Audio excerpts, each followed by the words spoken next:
পেটে ব্যথা হয় না, পেটে ব্যথার অভিজ্ঞতা নাই এমন লোক কিন্তু দুনিয়াতে নাই। ছোটোবেলা ছোট মানুষ, মাঝারি মানুষ, বয়স্ক মানুষ, বৃদ্ধ মানুষ, নারী পুরুষ সকলেরই পেটে ব্যথার অভিজ্ঞতা আছে, যে কারণেই হোক, খাওয়ার কারণে হোক আর অসুখের কারণে হোক, দুটো কারণে কিন্তু পেটে ব্যথা হয়। এটা আপনি খাচ্ছেন, এই যে খাচ্ছেন আপনি হুঁশ নাই, ঠান্ডা খেলেন, বাসি খেলেন, হোটেলের ওই যে ধানমন্ডির রবীন্দ্র সরোবরে সকালবেলা নাস্তা খাওয়ার সুনামি হয়, ওখানে সুনামি শহরে যে দেখবেন কতগুলো দোকান, ওখানে নাস্তা খাচ্ছে সবাই, বাড়ির থেকে খায়নি, ওখানে পড়া খাচ্ছে, ডিম মামলা দিচ্ছে, আর হলো ডাল ভাজি, ডাল ভালোই লাগে মশলা দিয়ে রান্না করে, কিন্তু ওই যে প্লেটটাও ধোয় না, খেয়াল করে দেখছেন, তাকায় দেখবেন ওখানে, আমি দেখছি ও প্লেটে যে প্লেট ডাল দেয়, একটা লোক খেয়ে অর্ধেক ধুয়ে গেছে, পরবর্তী লোক এসে খাবার চাচ্ছে, ওই প্লেটটাই ওই ডালের মধ্যে, ওই এটাও একটু ডালের মধ্যে আরেক চামচ ডাল দিয়ে, ওই ডাল দিয়ে ওখানে ওই কাস্টমারকে দিল।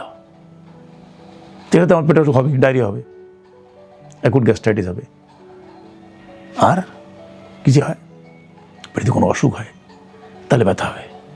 রাজশাহী এক থেকে আগত এক মহিলা, ভদ্রমহিলা, বয়স 40-এর কাছাকাছি, পেটে ব্যথা, প্রচণ্ড পেটে ব্যথা, খায় বা না খাক পেটে ব্যথা।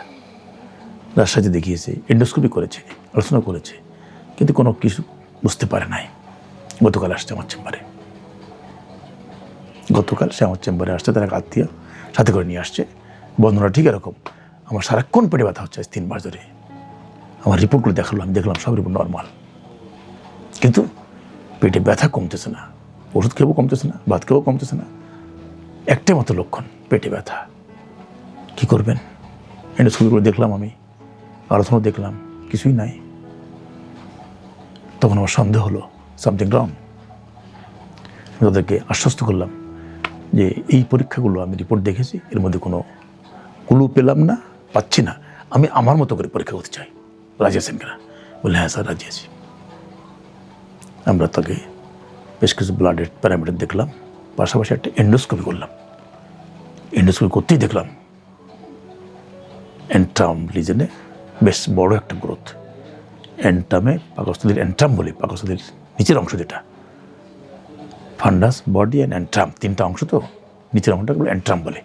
এন্ট্রাল অরিফিস, ওখানে একটা অরিফিস মুখ আছে, সিঁদুর আছে, যদি খাওয়া বেরিয়ে স্মল কাটে যায়, লার্জ কাটে যায়, ওইখানে তার টিউমার গ্রো করেছে, বেশ মোটামুটি বড় সাইজের। যাই হোক, আমি বায়োপসি নিয়েছি, বায়োপসি রিপোর্টের জন্য অপেক্ষা করছি, এবং আমি ওদেরকে ডেকে দেখিয়েছি যে এটা টিউমার, এবং এটা টিউমারটা কিন্তু ভালো না, বায়োপসিটা তো খারাপ আসতে পারে, ক্যান্সার আসতে পারে, আপনার মানসিকভাবে তৈরি হতে থাকেন। এটা পাকস্থলী ক্যান্সার, পাকস্থলী ক্যান্সার রেজাল্ট খুবই ভালো, যদি আর্লি স্টেজে ধরা পড়ে। কাকুলি মুখোপাধ্যায় এখন সরারদি কলেজের প্রিন্সিপাল, 15 বছর আগে খুব আর্লি স্টেজে, আমার জীবনের একটাই কেস মানে আমি আর্লি স্টেজ সার্জারি করতে পেরেছি, আজকে 15 বছরে সুস্থ দিয়ে ভালো হয়ে ঘুরে বেড়াচ্ছে। পাকস্থলী ক্যান্সার, ডিসপেপসিয়া হয়। ডিসপেপসিয়া মানে কি? মানে খাবেন, অল্প খেলে পেটটা দম দেবে, ভাব দেবে, আর খেতে মন যাবে না, এর নাম ডিসপেপসিয়া, ব্লটিং। এরকম যদি লক্ষণ হয়, এবং যদি লক্ষণ এরকম, তখন আপনি সাথে সাথে বিশেষজ্ঞের কাছে যান, ভালো লোকের কাছে যান, যে ভালো বোঝে। এন্ডোস্কোপি আপনার একমাত্র পরীক্ষা পদ্ধতি, যেটা বলে দিতে পারবে পাকস্থলী কিছু হয়েছে কিনা। কাকুলির ক্ষেত্রে তাই হয়েছিল, আর্লি স্টেজে ছোট্ট টিউমার দিকে আমার তখন সন্দেহ হয়েছিল এটা ক্যান্সার হতে পারে, এবং তাই হয়েছিল। বায়োপসি ওর তাই হয়েছিল। 15 বছর আগে তার পার্শাল গ্যাস্ট্রাম করেছি, সে এখন সম্পূর্ণ সুস্থ, ক্যান্সার মুক্ত।